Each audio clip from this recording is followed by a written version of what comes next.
제8강을 시작하겠습니다.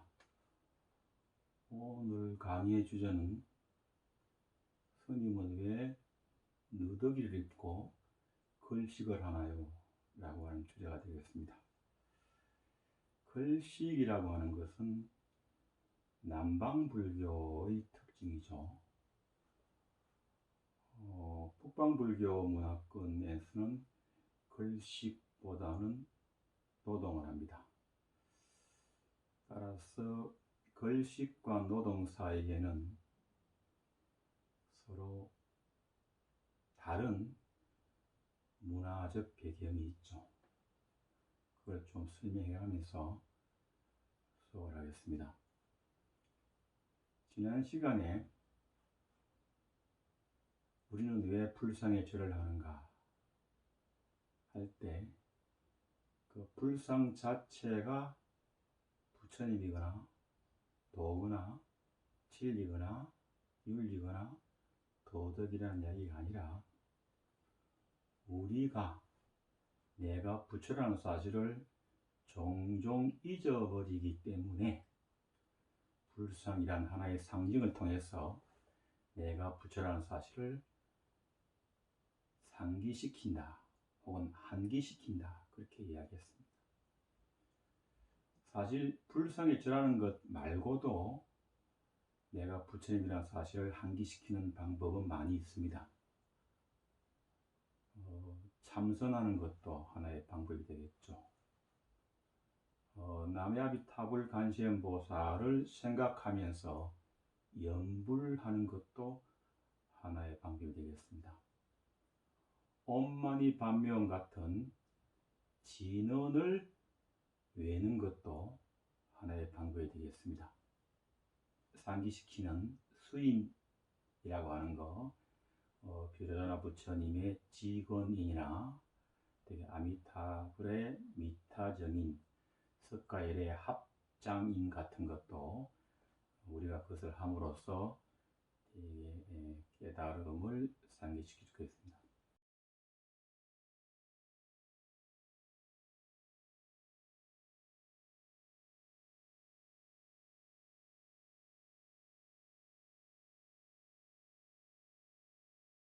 반야심경 같은 노래를 불러서 끊임없이 내가 부처라는 사실을 상기시키는 것도 하나의 방법이 되겠습니다.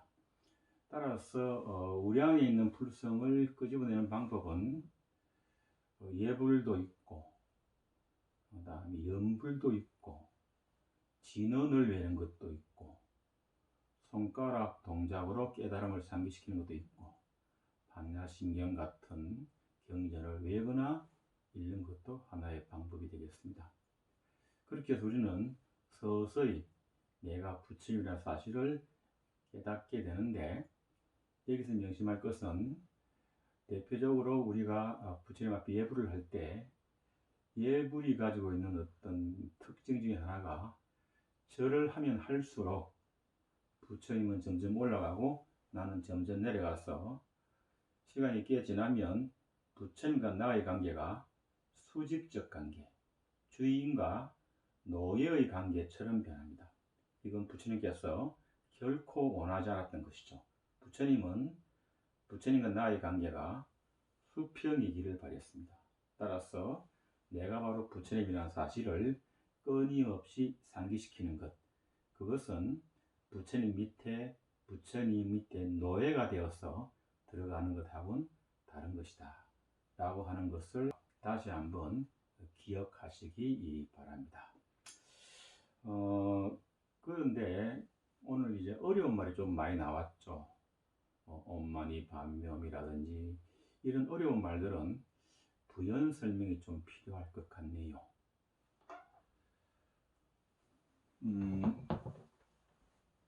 진언이라고 하는 것, 주문이라고 하는 것이 있고 다란이라고 하는 것이 있습니다. 옛날 2500년도 더 된 옛날에 부처님의 말씀은 그 당시의 언어로 되어 있죠. 산스크리트어나 팔리어 같은 그 당시 언어로 되어 있는데 그 언어가 세월이 가면서 계속해서 번역에 번역을 거듭합니다. 그래서 번역은 반역이란 말이 있죠. 그래서 때때로 번역하는 것보다는 그대로 둬야 되겠다라고 해서 부처님 시절의 언어가 지금까지 그대로 와 있을 때 그게 짧은 것이면 진언이라고 그러고 긴 것이면 다란이라고 합니다. 예를 들어서 신묘장구 대다란이라고 할 때 굉장히 길죠. 우리나라에서 유통되고 있는 불교 의식집에는 이 진언 혹은 다란이가 대단히 많습니다. 그래서 뭐 여러분 많이 들어보셨잖아요. 정구업진언이라든지 간시엄 보살 본심 미묘 육자 대명왕 진언이다 라고 해서 엄마니 반명 이야기하죠. 그 다음에 여러분이 예불 시간마다 하는 반야신경에서도 맨 마지막에 아제 바라제 바라성아제 모지사바하 라고 하는 것도 가자 피안으로 가자 우리 함께 피안으로 가자 라는 뜻을 가지고 있는 기본적으로 진언이라고 되어 있습니다. 그래서 진언과 다란이는 그냥 짧고 긴 것의 차이지 같아. 그래서 진언이나 다란이는 우리말로 번역하지 않습니다. 나중에 대승불교 가면 화두라고 하는 것을 우리말로 번역하지 않는 것하고 비슷한 것이죠. 그대로 놔두는 게 오히려 더 우리의 신심을 키울 때 더 도움이 된다. 이렇게 보는 것이죠. 물론 뭐 번역도 합니다만은 저 경험으로서는 안 하는 게 나을 때가 더 많이 있습니다.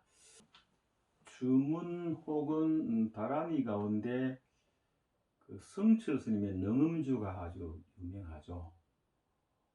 대승경전인 능음경에 있는 주문입니다.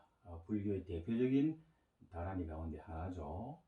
부처님께서도 이 주문으로 깨달음을 얻어서 중생을 제도하였다라고 하고 이 주문을 몸에 지니거나 집에 두면 한평생 병에 걸리거나 해로움을 예방할 수 있다라고 합니다.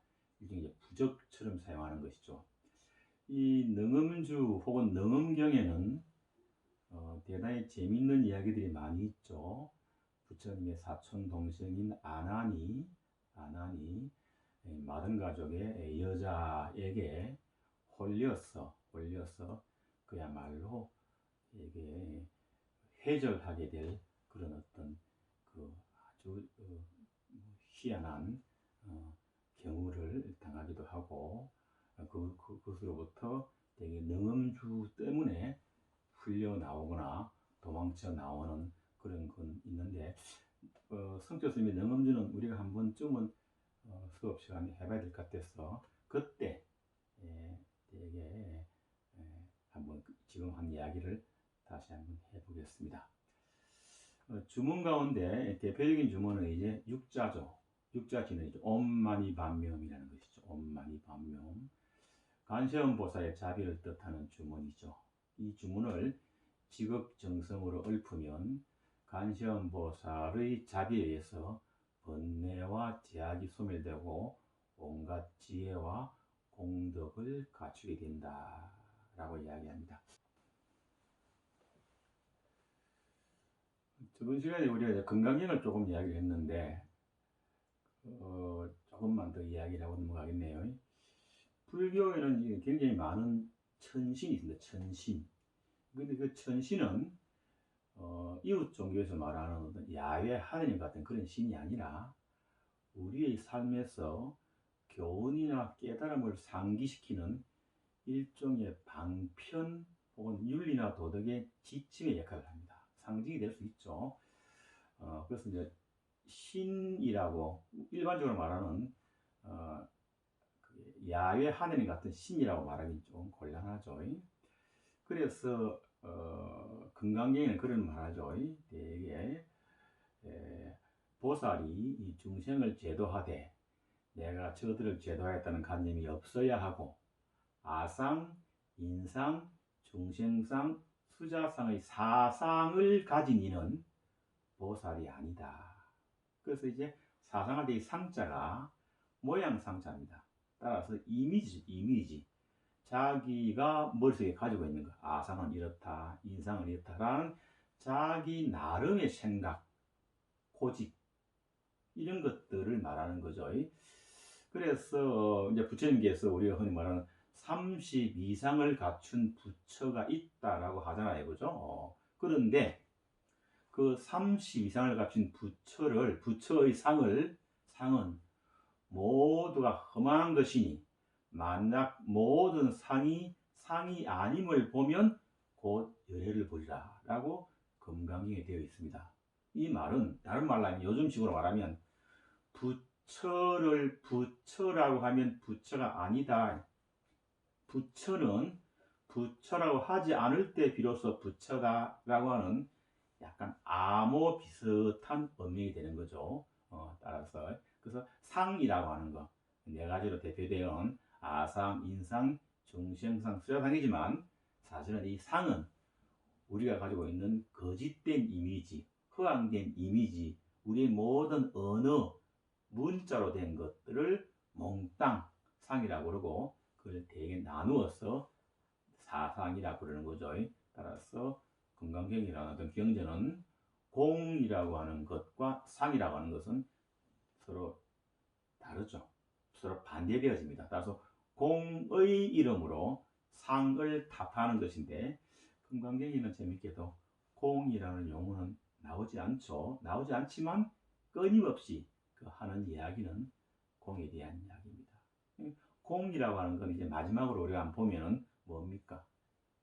여기 중도가 공이죠. 그렇죠? 양극단이 아닌 중도.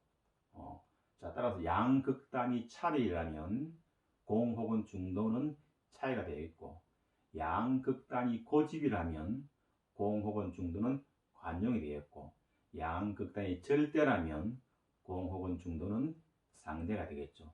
양극단이 기복이라면 공은 기도가 되겠습니다. 기도는 뭐냐? 나를 내려놓는 게 기도가 됩니다. 기복은 뭐냐? 나를 중심에다 두는 거죠. 그러니까 뭘 할 때 나를 위해서 하면 그건 기복이 됩니다. 같은 기도를 하더라도 나를 내려놓으면 기도가 되는 거죠. 불교에서는 기복을 틀렸다라고 하진 않지만, 기복을 건너서, 기복을 넘어서 기도까지 이르는, 나를 잡는 것이 아니라 나를 놓아버리는 데까지 가기를 원하고, 그것을 우리는 보통 수행이라고 하는 것이죠. 여기까지 일단 복습을 했다고 치고, 오늘은 남방불교에서 탁발이라고 하는 거죠. 탁발이라고 하는 것을 왜 하는가, 그리고 우리 조계종 종법에는 탁발이라고 하면 안 되거든요. 그럼 우리는 왜 하면 안 된다고 하는가, 그런 문제에 대해서 조금, 그런 걸 통해서 이제 서로 같은 불교지만 다른 것을 볼 수 있고, 다르다는 것은 나쁜 게 아니죠. 다르다는 말은 곧 다양성에 대한 이야기니까. 인도 불교를 위해 보통 우리가 이제 넓은 의미로 인도를 포함해서 동남아시아에 있는 불교를 남방불교 그러죠. 물론 같은 동남아시아라도 베트남 불교는 남방불교가 아니라 북방불교입니다. 그리고 이제 중국, 한국, 일본 같은 동북아시아에 있는 불교를 베트남을 넣어서 북방불교라고 합니다. 남방불교는 탁발을 하죠. 북방불교는 노동을 합니다. 하루 일하지 않으면 하루 먹지 말아라 하는 노동을 하죠. 그럼 왜 부처님 불교는 처음에 탁발로 시작했는데 그것이 되게 노동으로 북방불교는 재해석을 했을까 하는 문제를 좀 보면은, 동남아시아 사람들과 동부아시아 사람들이 세상을 보는 안목이 좀 다르구나라고 하는 걸 알 수 있고, 안목이 다르다는 말은 불교적 의미에서 갈등이나 대립이 아니라 다양성의 문제라고 하는 것도 알 수 있습니다. 제일 먼저 남방불교인 인도불교를 말할 때 우리는 고의 문제, 고통, 인생은 고통에 가득 차 있다라고 하는 거죠. 늘 하는 이야기지만 사실은 팔만대장경을 보면 전반부의 한 반 정도, 농담 삼아 사만대장경은 뭐죠? 인생은 고통에 가득 차 있다라고 이야기합니다. 거기까지 보신 분들은 종종 불교를 염세주의라고 해석을 하죠. 하나 조금 더 나아가 보면 그 고통이라고 하는 것이 고정된 것이 아니고 우리가 만든 이미지에 불과하기 때문에 어떻게 하면 그 고통을 극복해서 열반이나 해탈의 길로 나아가는가라고 하는 문제를 이야기하고 있죠. 이 고통의 문제는 인도 역사라고 하는 것은 인도의 원주민들이 있죠. 문다족과 드라비다족이 아주 오래전부터 문명을 이루고 살았고, 우리가 알고 있는 인더스강, 겐지스강 세계 4대 문명의 발상지 할 때 그 문명의 발상지의 주인공은 인도의 원주민입니다. 새카만 사람들이고 코가 좀 낮죠. 그 사람들이 잘 살고 있는데 아리안족이 BC 15세기에 인도를 침범을 하게 됩니다. 아리안족은 철기 문화예요. 철기.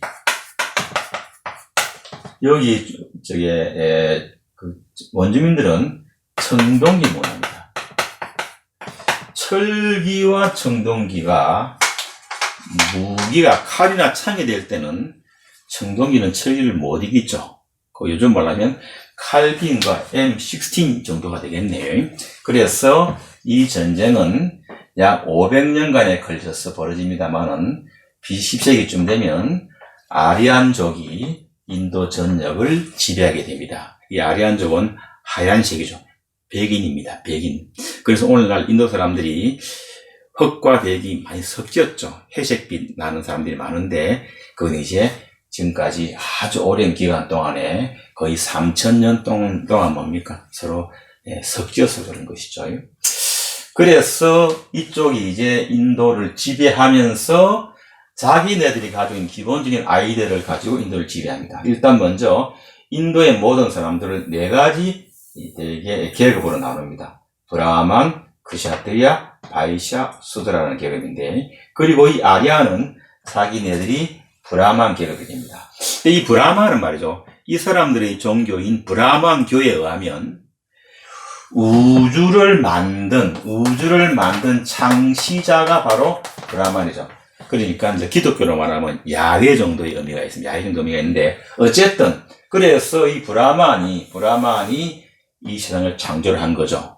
그런데 이 브라만과 서로 연결되어집니다. 따라서 하늘에 있는 브라만이 이 세상에 파견보냈다고 볼 수 있죠. 따라서 이 브라만 계급은 나머지 계급을 지배하게 됩니다. 그때 이 브라만 계급이 하늘에 있는 브라만 계급과 서로 소통하는 방법은 제사죠, 제사. 제사를 통해서 하늘에 있는 브라만 계급과 소통을 하는데, 이 제사에는 오직 브라만 계급만 참석할 수 있습니다. 우리 조선시대에 양반들 제사 지낼 때 동고조 8촌이라고 하는 양반 가운데 가장 중간에 있는 사람들만 제사를 지내고 나머지는 제사에 참석하지 못하게 한다는 것은 곧 배척한다는 이야기인데, 제사라고 하는 걸 가지고 해서 되게 기득권 계급들이 되게 기층 민중을 이제 괴롭히는 것이죠. 어쨌든. 자, 그래서 이 브라만 계급이 자기들 멋대로 인도를 다스립니다. 그래서 요즘 식으로 말하면 1%의 사람과 99%의 사람이 있는데 1%가 99%의 부를 가지고 가는 거죠. 그래서 나머지 99%의 사람이 1%를 가지고 나누어 사니까 이들은 기본적으로 빈곤에 허덕이는 거죠. 그것은 다른 말하면 고통입니다. 고통. 배고프고 춥고 고통이죠. 고통입니다. 따라서 이러한 대단히 이 모순적인 어떤 사회가 계속 진행되어지죠. 계속 진행되어지는데 BC 6세기쯤 되면 이 당시에 기층 민중들이 이러한 체제를 조금 극복하고 싶어 해요. 그래서 비구라고 여겨지나 혹은 사문이라고 이야기되어지는 되게 새로운 어떤 수행성들에게 어떤 역할 분담을 하게 되는데, 이 사람들은 기본적으로 자기네들이 노동을 하고, 그리고 새로운 사문이라고 하는 어떤 계급들은 수행을 하는 거죠. 자, 따라서 이들은 역할 분담이 돼가지고, 너희들은 열심히 수행해가지고, 이 체제를 부실 수 있는 그런 아이디어를 내라. 이렇게 보는 거죠. 그러면 우리는 너희들에게 먹을 것을 주겠다. 이렇게 돼가지고 서로 역할 분담한 것이 탁발의 시작이라고 볼 수 있습니다. 그러니까 탁발이라고 하는 것은 불교도만 하는 것이 아니에요. 그 당시 모든 수행생들이 다 탁발하는 거죠. 물론 지금은 없습니다만. 자, 그럴 때 다시 우리가 돌아가서 부처님이 인생은 고통에 가득 차 있다 할 때 부처님이 말한 고통은 크게 두 가지입니다. 하나는 99%의 사람이 1%의 재물을 가지고 나눠 먹는 그야말로 사회적 고통이라는 사회적 고통. 구조적. 오늘날도 우리가 가지고 있는 고통의 대부분은 이런 구조적 고통입니다. 그 다음에 이제 뭐 옆집 아가씨가 마음에 든다든지 뭐 이런 어떤 개인적으로 막 하고 싶지 잘 안 되는 거 있죠. 그런 건 뭡니까? 개인적 고통이라고. 개인적 고통. 그래서 부처님이 말하는 고통은 이 두 가지가 다 있는 거죠. 그래서 부처님의 사상은 기본적으로 이 체제를 부셔버리고 싶은 거예요. 따라서 이 체제는 기본적으로 수직적 체제라면 부처님의 사상은 뭡니까? 수평이에요. 불교 어디에서 수직적인 것을 용납하거나 수직적인 것을 장려하는 시스템 자체는 없습니다. 철저하게 부처님 사상은 뭐죠? 되게 수평적인 사상이죠. 부처님 제자들도 봅니까? 아주 천민들 많이 와 있잖아요. 그런 것들 알 수 있죠. 하는 말로 그렇죠. 부처님께서 1250명의 제자를 받아들일 때 브라만 계급 사람들이 많이 갔거든요. 많이 갔습니다. 브라만 계급 사람들이 제자로 오면 앉아서 받아들이고, 그 다음에 천민, 똥 푸는 사람이라든지 이발사라든지 이런 사회적 천민이 오면 뭐죠? 벗은발로 나가서 그 사람들을 받아들였다는 거 아니에요. 얼마나 귀하냐라고 하는 거죠. 불교가 세월이 많이 가면서 오늘날 이제 이 사회적 고통은 알게 모르게 굉장히 없어지는 듯 하죠. 그래서 오늘날 우리가 알고 있는 불교라는 종교는 전부 이 개인적 고통과 관계 있는 것처럼 보여집니다만 사실은 그렇지 않습니다. 사실은 그렇지 않아서 이 사회적 고통이라고 하는 불교의 가장 중요한 해결되어야 할 때는 탁발의 문제는 그렇습니다. 탁발을 베푸는 사람과 받는 사람이 있죠. 받는 사람은 먹어서 좋고 베푸는 사람은 베풀어서 좋습니다. 자, 그래서 탁발은 세 가지가 있죠. 받는 사람, 베푸는 사람, 그리고 그 물건. 이 세 가지가 모두 다 청정하죠. 청정합니다. 자, 따라서 탁발은 이게 보시하는 자에게는 복덕을 주고, 그 다음에 아집과 아만을 버리게 합니다. 베푸는 쪽이나 받는 쪽은 다 이 탁발을 통해서 뭡니까? 아집과 아만을 버리죠. 내가 일하지도 않았는데 저 사람이 내게 먹을 걸 주는구나 라고 하는 것이 얼마나 고맙습니까? 자, 따라서 기본적으로 탁발은 자기 자신의 수행과 더불어서 나에게 베푸는 일반 신도들에게도 공덕을 지켜야 한다는 의미에서 아주 중요한 것이죠. 아주 중요한 것. 그래서 탁발이 가지고 있는 문제는 뭐냐라고 할 때 베푸는 사람에게 공덕을 준다 라고 하는 말이죠. 그런 의미에서 탁발은 아주 의미가 있다고 보여집니다. 자, 그 다음에 인도 문화와 중국 문화는 문화적으로 차이가 많이 있습니다. 일종의 이제 옳고 그런 것이 아니죠. 제가 언젠가 미얀마에 갔을 때 스님들 세 분이 가시는데 입에 담배를 물고 있더라고요. 깜짝 놀랐어요. 이럴 수가 있는가. 어떤 집에 갔는데 식사를 하시고 전부 담배 한 대씩 아버지, 어머니, 아들, 딸이 담배 한 대씩 피우는 거야. 우리가 밥 먹고 과일 먹듯이 담배를 피우더라고. 담배가 독이니까 피우지 말라라고 하는 건 옳은 이야기죠. 하지만 담배는 어른은 피워도 되고 아이는 피워도 안 된다. 그런 건 없죠. 이제 그런 의미로 본다면 그 문화가 담배를 서로 나누어 먹는 것은 그 문화의 특징이죠. 우리 문화는 그런 문화는 아닙니다. 담배를 나눠 먹는 문화는 아닙니다. 양쪽 다 좋은 것이죠. 자, 그래서 이렇게 그렇다면 우리 문화는 한번 봅시다. 우리 문화는 말이죠. 절집안에 산신각이 있어요. 칠성각이 있습니다.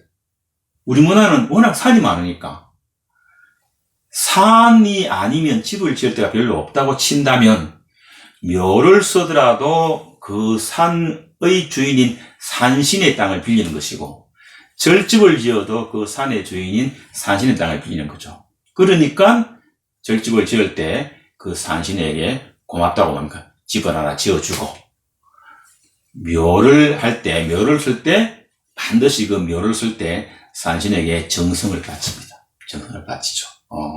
그렇지? 그런 것들이죠. 자, 따라서 문화의 차이라고 하는 것이 탁발 문화와 노동 문화의 차이인데, 예를 들어서 중국 문화는 말이죠.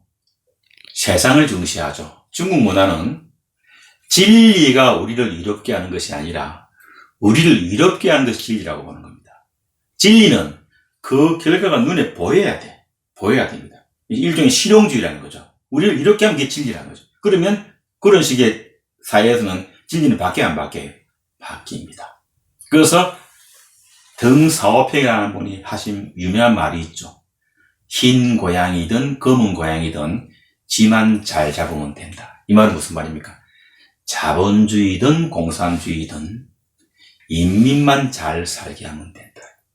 자본주의는 악이고 공산주의는 선이고, 공산주의는 악이고 자본주의는 선이 아니라 자본주의가 가지고 있는 장점, 공산주의가 가지고 있는 장점을 가져다가 인민만 잘 살게 하면 된다라고 하는 것이 중국식 사고방식이죠.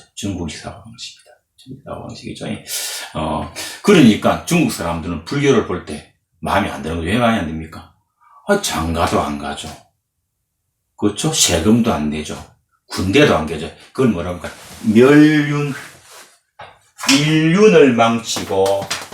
인륜을 망치고 나라를 괴롭게 한다. 그러면서 이 사람들이 하는 이야기가 열반이 어떻고 해탈이 어떻고 공이 어떻고 이렇게 이야기하거든요. 그럼 중국 사람들하고 그러면 그 열반 좀 가져와 봐라. 보자. 해탈 좀 보자. 공 좀 보자. 이렇게 나오는 거죠. 그러니까 인도 사람들은 기가 막히죠. 열반을 어떻게 보나. 따라서 모든 것을 손에 쥐고 만져봐야 속이 시원한 중국 문화와 그렇지 않고 머릿속에 있는 형이상학적인 것을 가지고 수행하는 인도 문화는 서로 만만치 않은 적수가 되겠죠. 만나기가 아주 힘들었던 그런 시기가 되겠습니다. 그 다음에 또 우리가 할 때 문제가 되는 건 뭐냐면은 이거는 인도나 중국이나 전 세계가 마찬가지인데 인류 역사를 보면 뭐죠? 산업혁명을 기준으로 해가지고 산업혁명 이전에는 말입니다. 공급이 수요를 따라가지 못했어요. 그러니까 아무리 열심히 일해도 10명 있으면 한 6명만 먹고 살고 4명은 굶어 죽을 수밖에 없는 그런 시스템이에요. 생산성이 낮으니까. 중국이든 한국이든 일본이든 인도든 서양이든 마찬가지죠. 따라서 이런 시기에는 말이죠.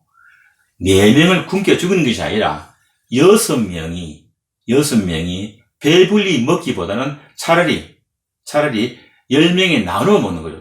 다 같이 배는 좀 고프지만 굶는 사람은 없는 거죠. 자, 따라서 이 당시 산업혁명 이전에 인도 문화와 중국 문화는 금욕, 욕망을 좀 참는 것이 진리다라고 하는 겁니다. 그래서 불교도 인도 불교는 기본적으로 금욕에 대한 어떤 주장을 많이 하게 됩니다. 그에 비해서 중국으로 넘으면 대성문화권에서 선문화로 가면 욕망을 좀 풀어줍니다. 욕망을 좀 풀어줘요. 그러니까 엄격한 금욕에 대한 걸 강조하던 인도 문화와 욕망을 조금 풀어주던 기본적으로 여기에는 이제 도가 문화적 요소가 좀 들어있죠. 영향을 받았겠지만 그것하고는 좀 다르죠. 그래서 우리가 같은 불교를 공부해도 인도 문화의 불교 혹은 근시의진의 불교는 욕망을 강하게 부정하고 근시의유나 혹은 중국의 선불교는 욕망을 좀 긍정하는 그런 경향이 좀 있습니다. 이런 것들을 바탕으로 두고 그런 것들이 이제 기본적으로 탁발 문화와 노동 문화의 차이를 둔 것이죠. 그래서 이제 오늘은 이제 이 정도 하고 다음 시간부터 이제 기본적으로 탁발 문화의 기본적인 특징, 왜 머리는 깎고 왜 옷은 누더기를 입고 왜 12시가 넘으면 정오가 지나면 밥을 먹지 않고 철저하게 오후불식을 하고 이런 것들이 탁발 문화의 특징인데 그 탁발 문화의 특징 보면 철저히 뭐죠? 욕망을 참는 것이 그 탁발 문화의 그 밑바탕에 숨어 있는 것입니다. 그 이야기는 다음 시간에 하도록 하겠습니다. 고맙습니다.